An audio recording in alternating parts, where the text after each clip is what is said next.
Olá ouvintes, sejam bem-vindos e bem-vindas ao canal Eu Sou Poder. Espero que você aproveite essa leitura. Lembre-se de se inscrever no canal e curtir esse vídeo para que o YouTube o recomende para mais pessoas que buscam por esse assunto. Obrigado. Fiquem com a narração. Um forte legado lhe garante sustentabilidade futura. 100 vezes por dia eu me lembro de que minha vida interior e exterior dependem do trabalho de outros homens, que estão vivos e mortos, e que eu devo me esforçar para me manifestar na mesma medida em que recebi. Albert Einstein. Assim como eu não criei a Starbucks não introduziu o café expresso e o café bem torrado nos Estados Unidos. Em vez disso, nos tornamos os respeitáveis herdeiros de uma grande tradição. O café e os bares foram uma parte significativa da vida em comunidade durante séculos, tanto na Europa quanto na América. Eles eram associados a revoltas políticas, movimentos de escritores e debates intelectuais em Veneza, Viena, Paris e Berlim. A Starbucks faz sucesso com as pessoas porque abraça seu legado. Ela extrai força de sua própria história e se liga ao passado mais distante. É isso o que a torna mais do que uma empresa em crescimento ou uma moda passageira. É o que a torna sustentável. Se cativar a sua imaginação, irá cativar os outros. Em 1981, enquanto eu trabalhava para a Hammarplast, notei um fenômeno estranho. Um pequeno varejista de Seattle fazia, excepcionalmente, um número superior de pedidos para um certo tipo de aparelho para coar café. Era um aparelho simples, um coador plástico em uma jarra térmica. Investiguei. A Starbucks Coffee and Spice tinha somente 4 lojas naquela época, entretanto estava comprando esse produto em quantidades superiores a Macy's. Por que Seattle teria gostado tanto dessa cafeteira enquanto o resto do país preparava o café diariamente em cafeteiras elétricas ou manuais? Então um dia disse a Sherry, vou visitar essa empresa. Quero saber o que está acontecendo lá. Naquela época eu viajava muito, por todo o país, mas nunca tinha ido a Seattle. E quem ia a Seattle naquela época? Cheguei em um dia claro de primavera, o ar estava tão limpo que agredia os meus pulmões. As árvores de cereja e maçã estavam começando a florescer. Das ruas da cidade eu conseguia ver os elevados topos das montanhas cobertos de neve ao leste, oeste e sul da cidade, diante do céu azul. A gerente de merchandising no varejo da Starbucks, Linda Grossman, encontrou-me no hotel e acompanhou-me até a loja principal da Starbucks, no histórico bairro onde ficava o Pike Place Market. Chegando lá, passamos por bancas de salmão fresco onde os vendedores gritavam seus pedidos sonoramente e atiravam peixe por cima das cabeças dos clientes, passamos por fileiras de maçãs recém-polidas e repolhos bem ordenados, passamos por uma padaria que exalava aromas de pães assados na hora. Era um espetáculo que exibia o talento artístico dos lavradores da região e pequenos representantes independentes. Eu adorei o mercado desde a primeira vez em que estive lá e ainda adoro. É tão artesanal, tão autêntico, tão antigo. A loja original da Starbucks era um local modesto, mas repleto de personagens, um armazém estreito com um violinista solo tocando Mozart na entrada, com a caixa do violino aberta para recolher esmolas. No instante em que a porta se abriu, senti um forte aroma de café que me convidou a entrar. Entrei e vi o que parecia um templo para adoração ao café. Por trás de um gasto balcão de madeira havia caixas contendo cafés de todas as partes do mundo, Sumatra, Quênia, Etiópia, Costa Rica. Lembre-se, naquela época a maioria das pessoas pensava que o café vinha em latas, não em grãos. Havia uma loja que vendia apenas grãos de café e lá havia uma prateleira inteira cheia de mercadorias relacionadas a café, incluindo uma exposição de cafeteiras da Hammarplast, nas cores vermelha, amarela e preta.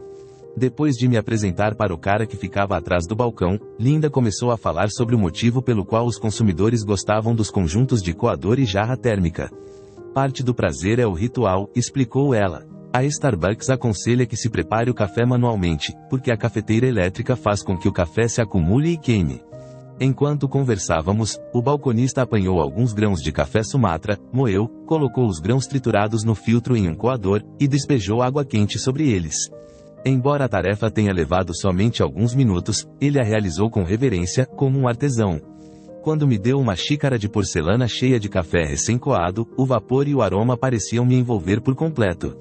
Não era preciso acrescentar leite ou açúcar. Eu provei um pequeno gole. Nossa, deixei minha cabeça pender para trás e arregalei os olhos. Com um único gole, podia afirmar que era mais forte do que qualquer café que eu já havia provado. Ao ver minha reação, o pessoal da Starbucks riu. É forte demais para você? Eu sorri e balancei a cabeça.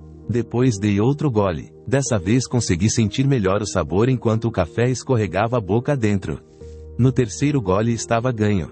Era como se eu tivesse descoberto um novo continente.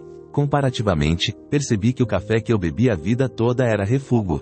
Estava ansioso para aprender. Comecei a fazer perguntas sobre a empresa, sobre cafés de diversas regiões do mundo, sobre as diferentes maneiras de torrar. Antes de sairmos da loja, eles moeram mais grãos do Sumatra e me deram um pacote de presente. Linda conduziu-me então à torrefação da Starbucks para apresentar-me aos proprietários da fábrica, Gerald Baldwin e Gordon Bolker. Eles montaram-na em um antigo e estreito galpão industrial com uma porta metálica na entrada, ao lado de uma fábrica de embalagem de carne na Airport Way. Assim que entrei, senti o magnífico aroma de café sendo torrado, que parecia inundar todo o ambiente. No centro da sala ficava um equipamento prateado com uma grande bandeja na frente. Aquela, disse-me Linda, é a máquina de torrefação, e eu fiquei surpreso em saber que uma máquina tão pequena era capaz de atender 4 lojas. Um torrador usando um lenço vermelho nos acenou vigorosamente. Ele pegava uma pequena concha de metal chamada tryer, examinava os grãos, cheirava-os e inseria-os na parte posterior. Ele explicou que estava verificando a cor e ouvindo quando os grãos de café estalassem 2 vezes, certificando-se assim de que estavam suficientemente bem torrados. De repente, com um som crepitante, ele abriu a porta da máquina e despejou um lote de grãos quentes e reluzentes na bandeja para resfriarem. Uma haste metálica começou a circular para resfriar os grãos, e um aroma totalmente novo nos envolveu, como o do melhor café preto que você já provou.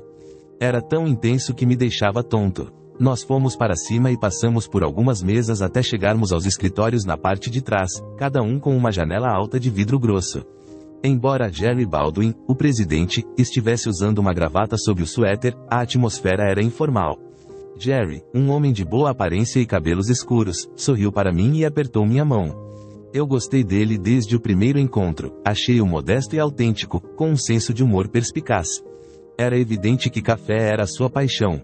Ele tinha a missão de ensinar os consumidores sobre os prazeres do café de classe mundial, torrado e preparado como devia ser. Aqui estão alguns novos grãos que acabam de chegar de Java, disse ele. Acabamos de torrar um lote. Vamos experimentar. Ele mesmo preparou o café, usando um pote de vidro que ele chamava de prensa francesa. Enquanto ele baixava o pistão com delicadeza e servia cuidadosamente a primeira xícara, notei que alguém estava à porta, um homem elegante, de barba, com uma mecha de cabelos escuros caindo sobre a testa e olhos castanhos e intensos. Jerry apresentou-me Gordon Bolker, seu sócio na Starbucks, e convidou-o a nos acompanhar. Eu estava curioso sobre como esses 2 homens haviam dedicado suas vidas à causa do café.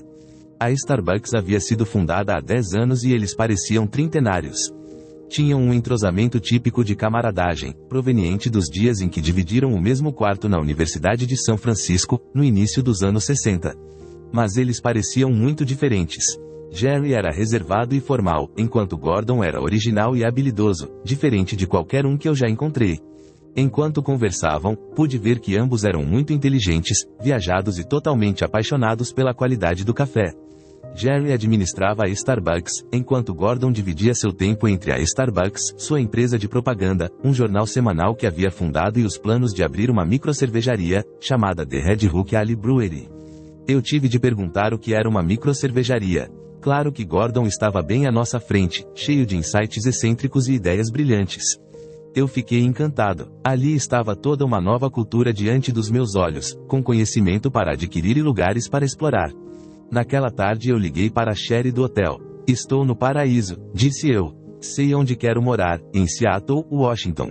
Neste verão quero que você venha até aqui conhecer este lugar. Era minha meca. Eu havia chegado. Como a paixão pelo café tornou-se um negócio. Jerry convidou-me para jantar naquela noite em um pequeno bistrô italiano, em uma ladeira calçada com pedra perto do Pike Place Market. Enquanto jantávamos, ele contou-me a história dos primeiros dias da Starbucks e o legado que havia atraído. Os fundadores da Starbucks estavam longe de ser típicos empresários. Formado em literatura, Jerry foi professor de inglês, Gordon, escritor, e o terceiro sócio deles, Zev Siegel, ensinava história. Zev, que saiu da empresa em 1980, era filho do concertista que fazia o primeiro violino na Orquestra Sinfônica de Seattle. Eles compartilhavam interesses em produção de filmes, obras literárias, radiodifusão, música clássica, gastronomia, bons vinhos e excelente café. Nenhum deles aspirava à construção de um império. Eles fundaram a Starbucks por um único motivo: adoravam café e chá e queriam que Seattle tivesse acesso ao que há de melhor em termos desses produtos. Gordon era de Seattle, e Jerry havia se mudado para lá depois de se formar, em busca de aventura.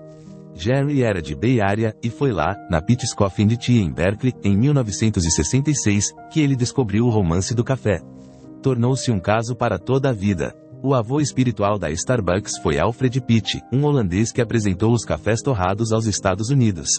Na época em que conhecia a Starbucks, Alfred Pitt tinha um pouco mais de 70 anos de idade, era grisalho, teimoso, independente e sincero. Ele não tinha paciência com exageros ou pretensão, mas era capaz de passar horas com qualquer pessoa que tivesse verdadeiro interesse em aprender sobre os melhores cafés e chás do mundo. Filho de um vendedor de café de Amsterdã, Alfred Pitt cresceu em meio ao exotismo dos cafés da Indonésia, do leste africano e Caribe. Ele lembrava como seu pai costumava chegar em casa com pacotes de café nos bolsos de seu sobretudo. Sua mãe preparava 3 jarras por vez, usando diferentes misturas, e dava sua opinião. Quando adolescente, Alfred trabalhou como trainee para uma das grandes importadoras de café da cidade. Mais tarde, como trader de chás, ele viajou para lugares distantes como Java e Sumatra, refinando seu paladar até conseguir detectar diferenças sutis em cafés de diversos países e regiões. Quando Pitt mudou-se para os Estados Unidos em 1955, ficou impressionado. Era o país mais rico do mundo, inquestionavelmente o líder do mundo ocidental. Entretanto, a qualidade do seu café era terrível. A maioria dos cafés que os americanos tomavam era do tipo robusta, o tipo inferior que os vendedores de café de Londres e Amsterdã tratavam como um produto barato. Uma quantidade muito pequena dos finos cafés arábica chegavam à América do Norte, a maioria ia para a Europa, onde os paladares eram mais exigentes. Começando em São Francisco nos anos 50, Alfred Pitt passou a importar café arábica para os Estados Unidos. Mas a demanda não era suficiente, pois poucos americanos ouviam falar nele. Então, em 1966, ele abriu uma pequena loja, a Pitt's Coffee and Tea, na Vine Street, em Berkeley, que administrou até 1979. Ele chegou até a importar sua própria máquina de torrefação, porque achava que as empresas americanas não sabiam torrar pequenos lotes do fino café arábica. O que tornava Alfred Pitt singular era que ele torrava bem o café, ao modo europeu, pois acreditava que isso era necessário para extrair o máximo sabor dos grãos importados. Ele sempre analisava cada pacote de grãos e recomendava uma torração adequada às características específicas daquele lote. No início, somente os europeus ou americanos mais sofisticados visitavam sua pequena loja. Mas com o passar do tempo, Alfred Pitt começou a ensinar a alguns americanos que eram bons em julgamento, um a um, as sutis diferenças dos cafés. Ele vendia café em grãos e ensinava seus clientes a moer e preparar em casa. Tratava o café como o vinho, avaliando-o em termos de origens, estados, idade e colheitas. Ele criava suas próprias misturas, a marca do autêntico conhecedor. Assim como cada um dos fabricantes de vinho de Napa Valley acredita que sua técnica seja a melhor, Pitt se manteve firme na argumentação sobre o sabor do café bem torrado, que em termos de vinho é como um grande borgonha, encorpado e forte, que imunda a boca de sabor. Jerry e Gordon eram recém-convertidos. Eles encomendavam o café da Pitt's de Berkeley pelo correio, mas pareciam querer mais. Gordon descobriu outra loja, em Vancouver, Canadá, chamada Murchis, que também oferecia um bom café, e ele regularmente dirigia por 3 horas rumo ao norte para buscar pacotes dos grãos da Murchis. Em um dia luminoso de agosto de 1970, a caminho de casa, vindo de uma dessas jornadas em busca de café, Gordon teve sua própria epifania. Posteriormente ele disse ao Seattle Weekly que foi cegado, literalmente, como Paulo de Tarso, pelo sol refletido no lago Samishi. Imediatamente me veio a ideia, abrir uma loja de café em Seattle. Jerry, logo de cara, gostou da ideia. E Zev também, que, na ocasião, era vizinho de Gordon, com quem tomava chá. Cada um deles investiu igualmente $1.350 e fizeram um empréstimo adicional de $5.000 junto a um banco. Não era uma época nada promissora para se abrir uma loja em Seattle. Desde o primeiro dia a Starbucks enfrentou obstáculos. Em 1971, a cidade estava em meio a uma séria recessão chamada Boeing Bust, falência Boeing. A partir de 1969, a Boeing, maior empregadora de Seattle, sofreu uma virada tão drástica nos pedidos que foi obrigada a reduzir a força-tarefa de 100 mil para menos de 38 mil funcionários em 3 anos. Casas em locais belos como o Capitol Hill estavam vazias e abandonadas. Tantas pessoas perderam seus empregos e mudaram-se da cidade que um outdoor perto do aeroporto brincava: "A última pessoa a sair de Seattle, por favor, apague as luzes." A famosa mensagem apareceu em abril de 1971, no mesmo mês em que a Starbucks abriu sua primeira loja. Naquela época, também, um projeto de renovação urbana ameaçava demolir o Pike Place Market. Um grupo de desenvolvedores queria construir um centro comercial com hotel, sala de convenções e estacionamento no lugar. Em um referendo, os cidadãos de Seattle votaram pela preservação do Pike Place como era. Seattle naquela época estava apenas começando a divulgar sua imagem como um recanto isolado e exótico dos Estados Unidos. Somente os aventureiros mudavam-se para cá, a milhas de distância da família no leste e meio oeste da Califórnia, às vezes até das montanhas e minas e das terras geladas do Alasca. A cidade não tinha adquirido a aparência atraente e a polidez da costa leste. Muitas das principais famílias ainda conservavam elos com as indústrias madeireiras. Com forte influência de imigrantes noruegueses e suecos vindos no início do século, o povo de Seattle tendia a ser educado e modesto. No início dos anos 70, alguns americanos, especialmente os da costa oeste, começaram a evitar alimentos embalados e com acréscimo de sabores que frequentemente eram artificiais e sem gosto. Optaram por cozinhar vegetais frescos e peixe, comprar pão novo e moer seus próprios grãos de café. Eles recusavam o artificial trocando-o pelo autêntico, o processado pelo natural, o medíocre pelo de qualidade elevada, todos os sentimentos que inspiravam os fundadores da Starbucks. Um estudo de mercado teria indicado que era uma época ruim para entrar no negócio de cafés. Depois de alcançar o pico de 3,1 xícaras por dia em 1961, o consumo de café nos Estados Unidos começou a sofrer um declínio gradual, que durou até o final dos anos 80. Mas os fundadores da Starbucks não estavam estudando as tendências do mercado. Estavam atendendo uma necessidade, a sua própria necessidade de qualidade em café. Nos anos 60, as grandes marcas americanas de café começaram a concorrer em preço. Para reduzir os custos, acrescentavam grãos baratos às misturas, sacrificando o sabor. Eles também deixavam as latas de café nas prateleiras dos supermercados até o café ficar passado. Ano após ano, a qualidade do café enlatado piorava, muito embora as campanhas publicitárias anunciassem seu magnífico sabor. Eles enganaram o público americano, mas não enganaram Jerry, Gordon e Zev. Os três amigos estavam determinados a prosseguir e abrir sua loja de café, mesmo que isso atraísse apenas um minúsculo nicho de amantes de café. Apenas algumas cidades americanas tinham lojas assim até os anos 80. Gordon consultou seu colega criativo, o artista Terry Heckler, a respeito de um nome para a nova loja. Gordon queria chamá-la Pequod, o nome do navio em Moby Dick, de Melville. Mas Terry afirmou em protesto: "Você está louco. Ninguém vai tomar uma xícara de Pequod." Os sócios então concordaram que queriam algo mais notável e atrelado ao noroeste. Terry pesquisou nomes de campos de mineração da virada do século no Mount Rainier e sugeriu Starbo. Em uma sessão de brainstorm surgiu Starbucks. O amante da literatura, Jerry, tratou de refazer a relação com Moby Dick. O marinheiro do Pequod chamava-se Starbuck. O nome evocava o romance em alto mar e a tradição de navegação dos primeiros vendedores de café. Terry também debruçou-se sobre antigos livros náuticos até encontrar um logo baseado em uma antiga xilografura escandinava do século XVI, uma sereia com duas caudas, cercada pelo nome original da loja, Starbucks Coffee, Tea, and Spice. Aquela sereia com o tronco nu, em estilo rubenesco, seria tão sedutora quanto o próprio café. A Starbucks abriu suas portas com pouca festa em abril de 1971. A loja fora projetada para ter uma aparência náutica clássica, como se estivesse lá há décadas. Todos os enfeites foram construídos à mão. Uma parede comprida era coberta de prateleiras de madeira, enquanto a outra era dedicada a grãos de café, com até 30 variedades disponíveis. A Starbucks na época não preparava e vendia café em xícaras, mas às vezes oferecia amostras para os clientes experimentarem os sabores, que eram servidas em xícaras de porcelana, o que tornava o café mais saboroso. As xícaras também forçavam os clientes a ficar um pouco mais para ouvir a respeito do café. Inicialmente, Zev era o único funcionário remunerado. Ele usava um avental de vendeiro e apanhava grãos para os clientes usando uma concha. Os outros dois mantiveram seus empregos durante o dia e iam na hora do almoço e depois do expediente ajudar Zev, que tornou-se o expert no varejo, enquanto Jerry, que havia feito curso de contabilidade na faculdade, cuidava dos números e desenvolvia um conhecimento cada vez maior sobre café.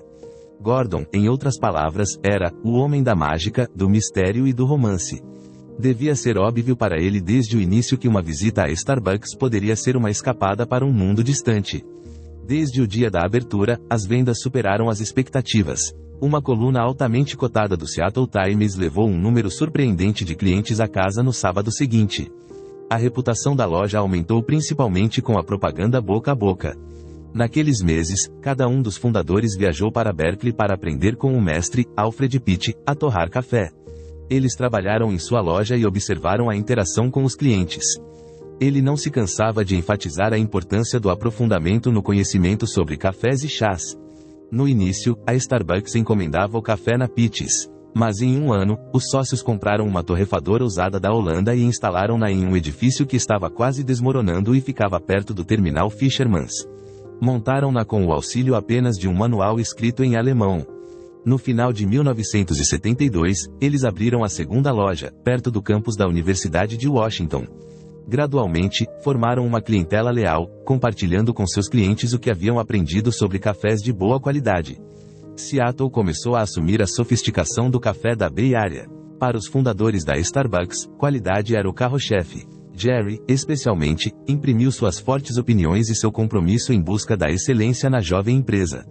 Ele e Gordon certamente entendiam o mercado, porque a Starbucks era lucrativa a cada ano, e eles nunca esperavam atrair mais do que um pequeno grupo de clientes com paladares diferenciados. Nós não administramos a empresa para maximizar nada exceto a qualidade do café, disse-me Jerry Baldwin naquela noite no restaurante. Naquele momento tínhamos terminado de jantar e começado a sobremesa. O garçom serviu a cada um de nós uma xícara de café forte, e Jerry informou orgulhosamente que era da Starbucks. Nunca ouvi ninguém falar sobre um produto como Jerry falava sobre o café. Ele não estava calculando como maximizar as vendas, estava oferecendo às pessoas algo que acreditava que elas teriam prazer em experimentar. Era uma abordagem aos negócios, e às vendas, tão nova e fresca para mim quanto o café Starbucks que estávamos tomando. Fale-me sobre a torração, eu disse. Por que é tão importante torrar bem? A torração era o que diferenciava a Starbucks, contou-me Jerry. Alfred Pitt havia lhes convencido de que os grãos mais bem torrados acentuavam o sabor do café. Os melhores cafés são os do tipo arábica, explicou Jerry, especialmente os cultivados no topo das montanhas.